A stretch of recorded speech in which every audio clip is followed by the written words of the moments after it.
జై గురుదేవ దత్తాత్రేయాయ నమః. విష్ణు సహస్రనామాల్లో 85వ నామమైన ఓం ఆత్మవతే నమః అనే మంత్రానికి అర్థాన్ని విందాం.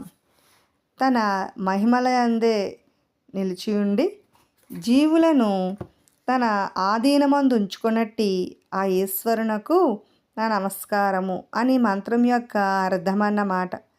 మంచి పనులు చే జీవులందరూ పరమాత్మకు వసులయుందురు కనుక వారందరికీ ఆయన యజమానుడు.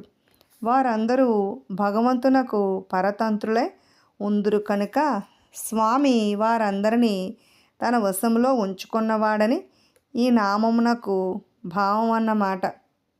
మంచి పనులు చేసే జీవులందరికీ ఆ భగవంతుడు అయిన ఆ శ్రీమన్నారాయణుడు వారందరికీ అండగా ఉంటాడనేదే ఈ మంత్రం యొక్క అర్థం అన్నమాట. నిత్యము భగవన్నామస్మరణ చే జీవులందరూ ఆ భగవంతునికి వసులై ఉంటారనేదే ఈ మంత్రం యొక్క భావం అన్నమాట. విన్నారు కదండి. ఇటువంటి మరెన్నో ఆసక్తికరమైన విషయాల కోసం మా ఛానల్ని సబ్స్క్రైబ్ చేసుకోండి. Thanks for watching.